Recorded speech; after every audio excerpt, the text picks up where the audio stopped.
اسرائیلی صدر نے دھمکی دے دی ہے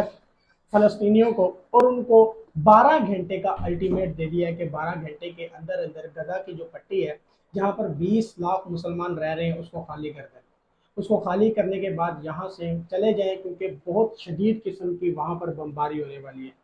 جی ہاں بالکل، یہ فلسطین کے اسرائیل کے جو وزیر اعظم ہیں، انہوں نے ان کی جو ایک ایجنسی اور آرمی چیف کو دونوں کو ملا کر انہوں نے ایک فیصلہ کیا، اور فیصلہ کرنے کے بعد وزیر اعظم نے آ کر پوری لائیو اسکرین پر آ کر کہا کہ جتنے بھی لوگ غزہ کی پٹی کے اوپر رہ رہے ہیں وہ 20 لاکھ سے زیادہ عوام بنتی ہے، 20 لاکھ سے جتنی بھی عوام ہے وہ ساری بھی ختم ہو جائے گی، اور رہائشی علاقے جتنے بھی ہیں وہ تو ختم ہو ہی جانے ہیں، لیکن مسلمان اور جو بھی لوگ وہاں پر رہ رہے ہیں ان کو یہ کہا گیا ہے، یہ الٹیمیٹ دیا گیا ہے کہ اس وقت اس کو چھوڑ دیا جائے۔ ناظرین، فلسطین کی اور اسرائیل کی،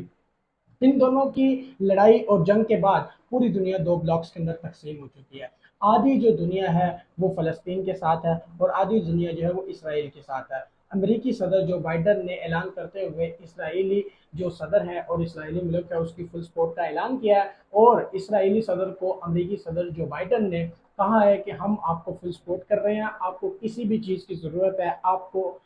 اگر اسلحے کی ضرورت ہے، آپ کو فوج کی ضرورت ہے تو ہم آپ کو فراہم کریں گے۔ اسرائیل کو یہ کہا گیا ہے اور کہا ہے کہ فلسطین کو آپ صفحہ ہستے سے مٹا دیں۔ اگر کہا جائے کہ صرف اور صرف 35 ایکڑ کے علاقے کے یہ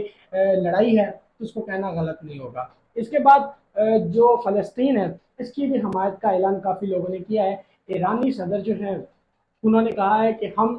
فل سپورٹ کریں گے فلسطین کو، اور ہم فلسطین کے ساتھ ہیں۔ دیکھا جا رہا تھا کہ امریکہ نے تو اس کے ساتھ حمایت کا اعلان کر دیا، لیکن جو اسرائیل کو ماننے کے لیے سعودی ولی عہد انہوں نے بھی کہا تھا، اسرائیل کو ماننے کے لیے تیار تھے، مطلب اعلان کرنے والے تھے کہ ہم اس کو تسلیم کر رہے ہیں۔ جو سارے مسلمان ملک ہیں ان کا یہ ماننا تھا کہ ہم اسرائیل کو تسلیم نہیں کرتے، لیکن سعودی جو ولی عہد انہوں نے کہا تھا کہ ہم اسرائیل کو تسلیم کرنے والے ہیں، ابھی کیا نہیں ہے۔ تو اس جنگ کے بعد دیکھنے میں یہ آئے گا کہ اب جو ہے وہ سعودیہ جو ہے وہ تسلیم کرتا ہے اسرائیل کو یا نہیں کرتا، یا وہ فلسطین کا ساتھ دے گا یا اسرائیل کا ساتھ دے گا۔ پورا ایک بہت ہی مشکل اور